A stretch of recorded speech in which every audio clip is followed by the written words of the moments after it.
péché des pères. Je pense que vous avez déjà entendu parler de cette affaire dans la parole où on parle des péchés des pères. Que beaucoup d'enfants sont victimes ou beaucoup sont souvent frappés par le péché des pères. Est-ce un mythe?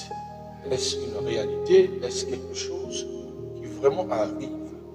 Nous sommes dans le livre d'Exode chapitre 20 verset 5 et Ézéchiel chapitre 18 verset 2.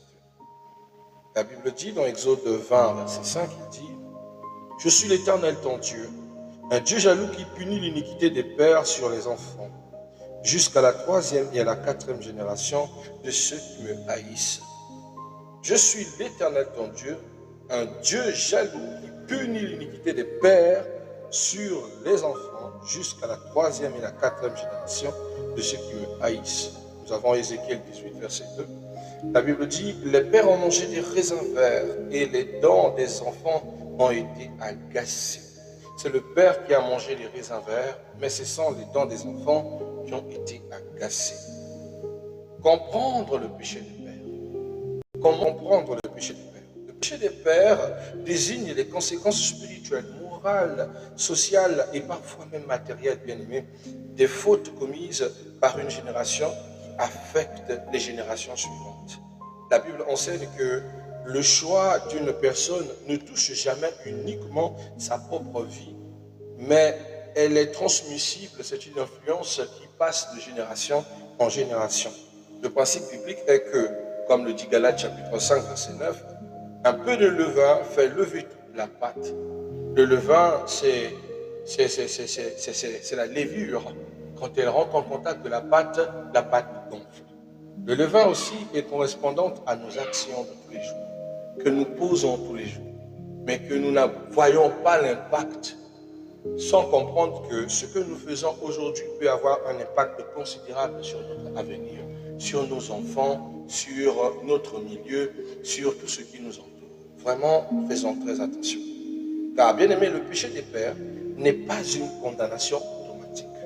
Car beaucoup pensent que quand un enfant est beaucoup pensent qu'un enfant est automatiquement condamné à subir les péchés de ses ancêtres. Or, Dieu corrige cette idée. C'est très important. Dans Ézéchiel chapitre 18, verset 20, la Bible dit: L'âme qui pêche est celle qui mourra. Le Fils ne portera pas l'iniquité du Père.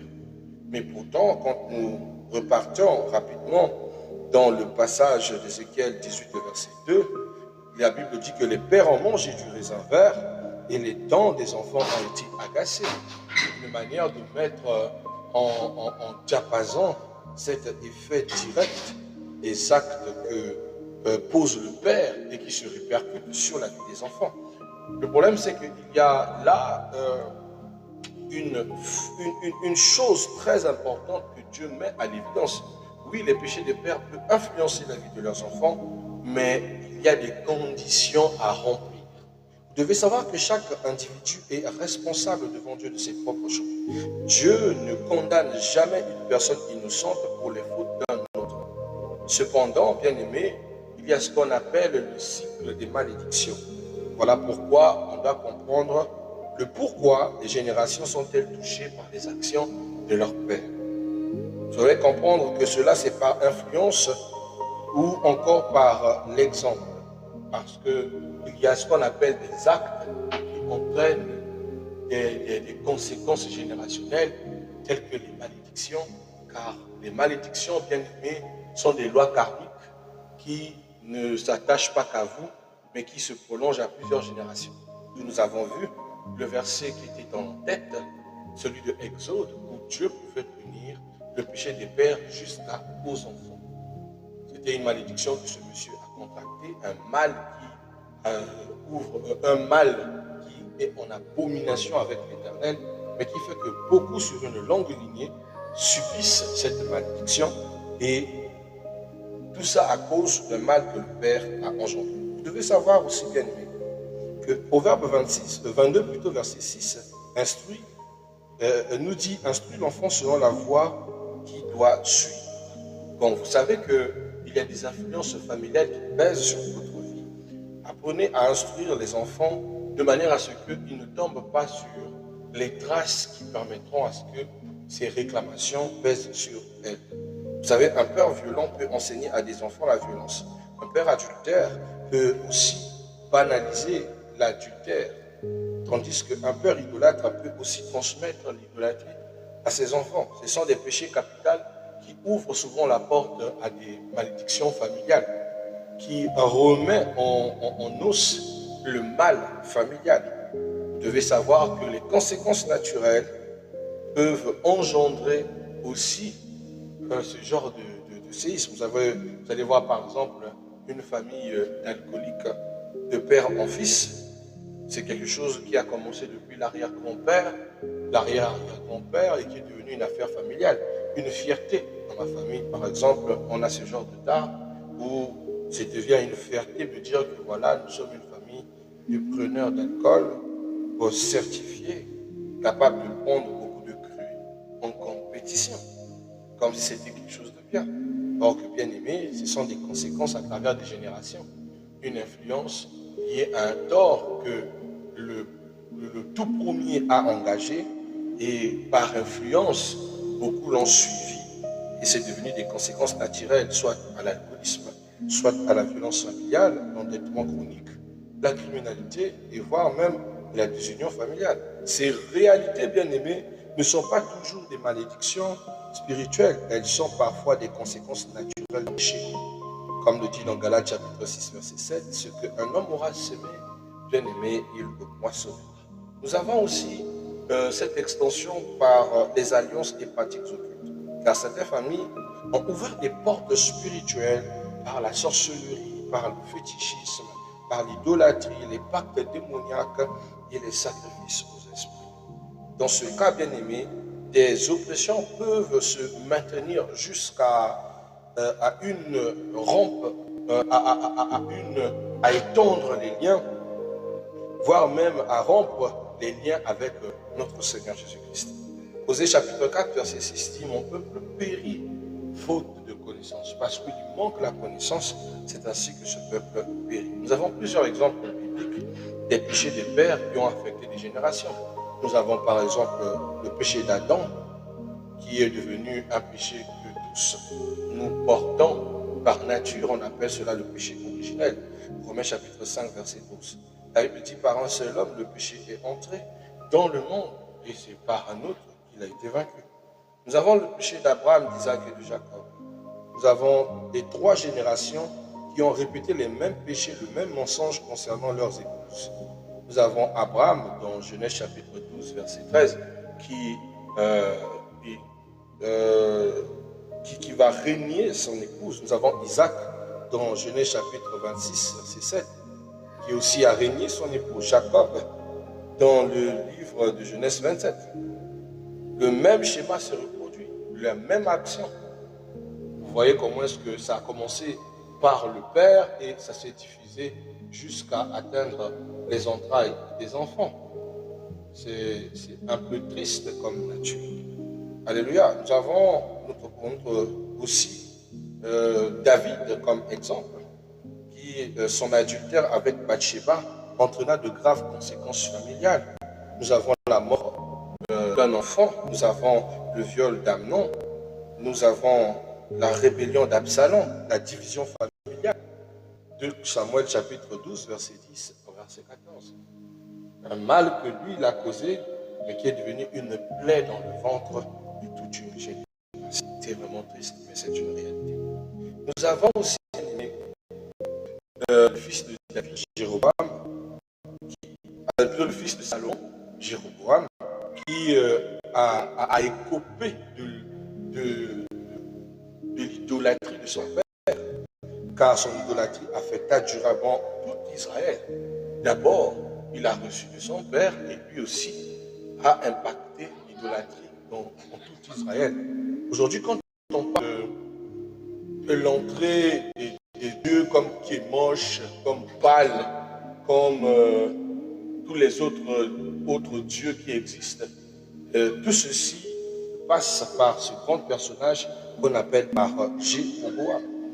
Donc, lorsqu'on observe dans une famille, par exemple, des échecs répétés, des divorces récurrents, des violences générationnelles, des débauches sexuelles, populisme, rejet constant de Dieu, conflit. Il faut examiner honnêtement les racines spirituelles et comprendre.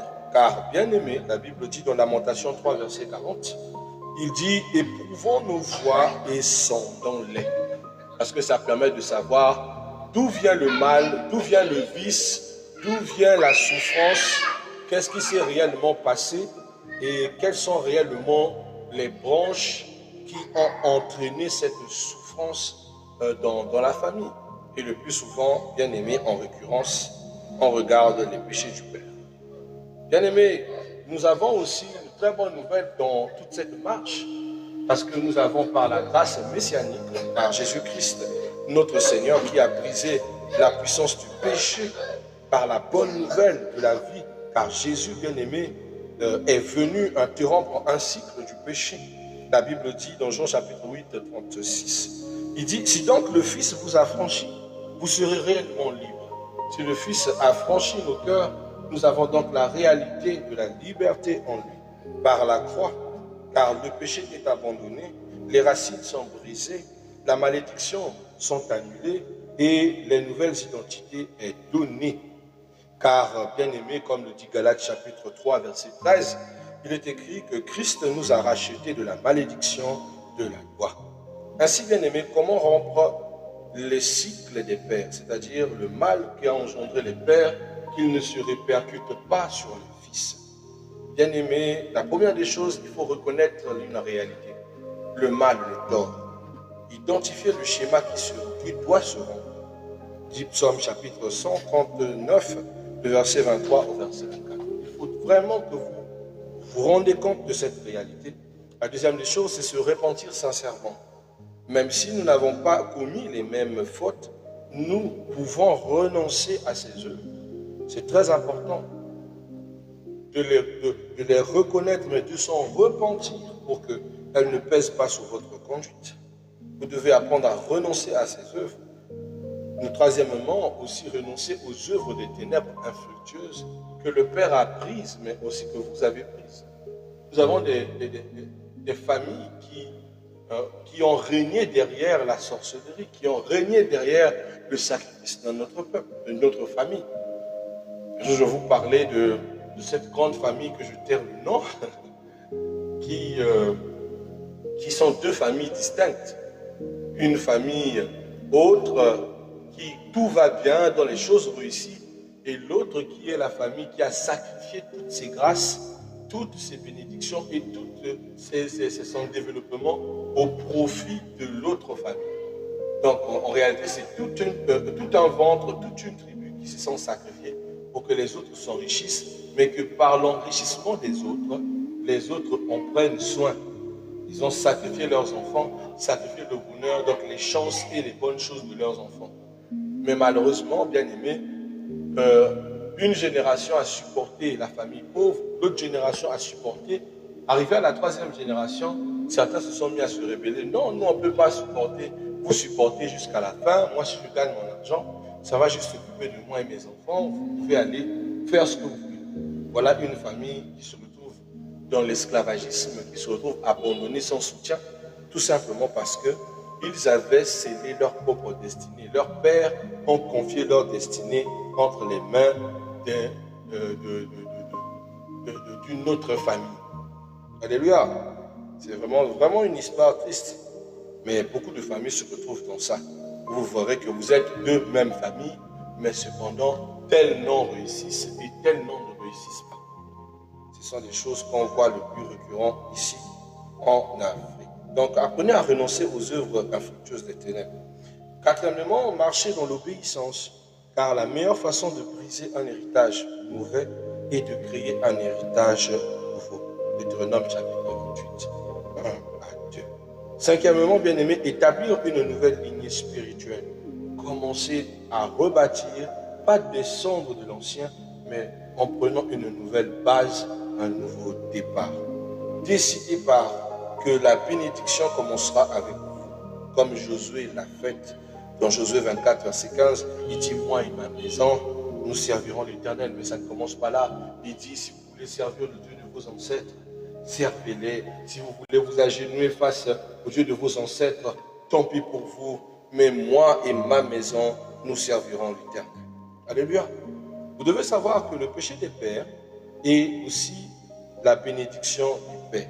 Donc, le rapport qu'il y a, le péché des pères et la bénédiction des pères. Dieu ne transmet pas seulement les conséquences du péché. Il faut savoir que nous n'héritons pas seulement du mal que les pères, que le père, que votre père a commis. Non. Il transmet aussi les bénédictions, l'obéissance et aussi la grâce. La Bible dit dans Exode chapitre 20, verset 6, il dit « Je fais miséricorde jusqu'à 1000 générations à ceux qui m'aiment et à ceux qui gardent mes commandements. » Remarquez le contraste, bien-aimé, le jugement jusqu'à la 3e génération ou la 4e génération et aussi le deuxième contraste, miséricorde jusqu'à 1000 générations.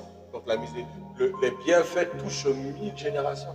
Vous avez agi très bien aujourd'hui, vous avez une bonne conduite pour aujourd'hui, mais les bénéfices sont pour 1000 générations. Quand vous décidez de vous comporter de façon responsable, de façon bien, de façon à faire du bien à votre environnement, bien aimé, vous n'êtes pas qu'une bénédiction pour vous, vous êtes une bénédiction pour 1000 générations. Quand vous décidez d'aider la veuve et l'orphelin, vous êtes une bénédiction pour 1000 générations. Quand vous obéissez au Seigneur, que vous respectez les préceptes, vous êtes une bénédiction, pas seulement pour vous. La malédiction touche jusqu'à la 4e, 5e génération, mais quand il s'agit de la bénédiction, ça s'étend jusqu'à 1000 générations futures. C'est ce qui est magnifique dans ce contraste, que Dieu ne prend pas seulement, que Dieu ne sanctionne pas que le péché des pères jusqu'aux enfants, mais aussi il déploie la bénédiction du Père jusqu'à ses enfants. Nous avons la preuve selon laquelle aujourd'hui nous bénéficions des bénédictions d'Abraham jusqu'à Sarah Sajamin. Ce sont des bénédictions qui ne peuvent pas commencer avec nous, mais qui commencent depuis Abraham. Vous devez savoir que les péchés des pères n'est pas une fatalité. Les fautes des générations précédentes peuvent produire des conséquences, des influences et parfois même des oppressions spirituelles. Cependant, mes bien-aimés, Dieu tient chaque personne responsable de ses propres choix et offre en Jésus-Christ la liberté complète. Donc, le croyant n'est pas appelé à vivre sous le poids du passé, mais à devenir le point de départ d'une nouvelle génération. Ainsi, je veux inciter quelqu'un à devenir en lui une nouvelle génération. Que ce soir, tu